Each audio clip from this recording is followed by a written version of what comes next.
The IDF has now admitted to residents of a kibbutz that it failed to protect them on October 7th.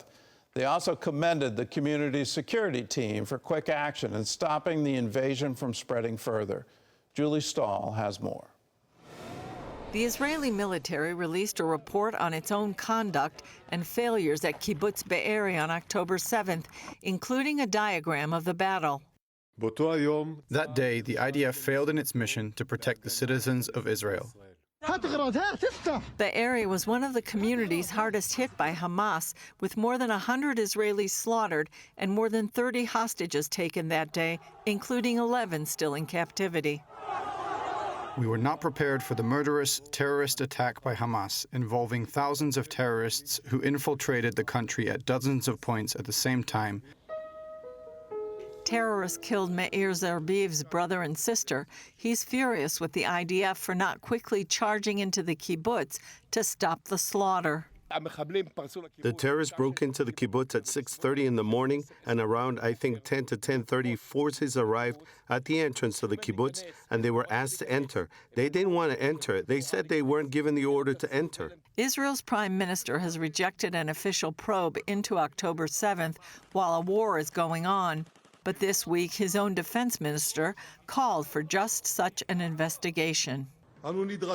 We require a probe at the national level, a probe that will clarify the facts. It needs to check me, Minister of Defense. It needs to check the Prime Minister. As for the war in Gaza, the Washington Post reports both Hamas and Israel have agreed to the broad outline of a hostage release and ceasefire deal. But many details still need to be worked out. At a news conference, Joe Biden revealed he and American negotiators are heavily involved. I'm determined to get this deal done and bring an end to this war, which should end now. Biden also repeated his stance that the only way to a lasting peace is by creating a Palestinian state, something Netanyahu and the majority of the Israeli people are against. Julie Stahl, CBN News, Jerusalem. Here's a key difference between Israel and all the forces arrayed against it. Israel wants to take time and self-examine what happened.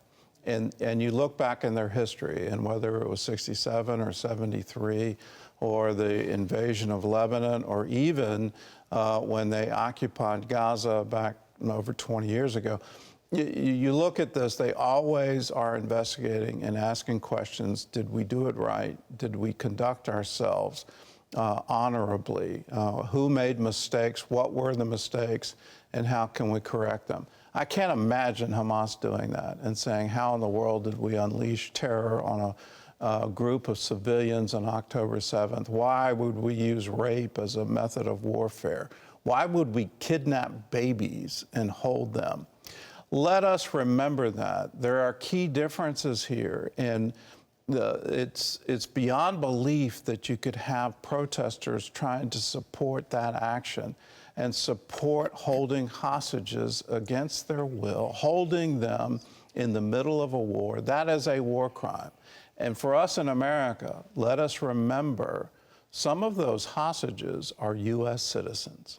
We need to bring them home.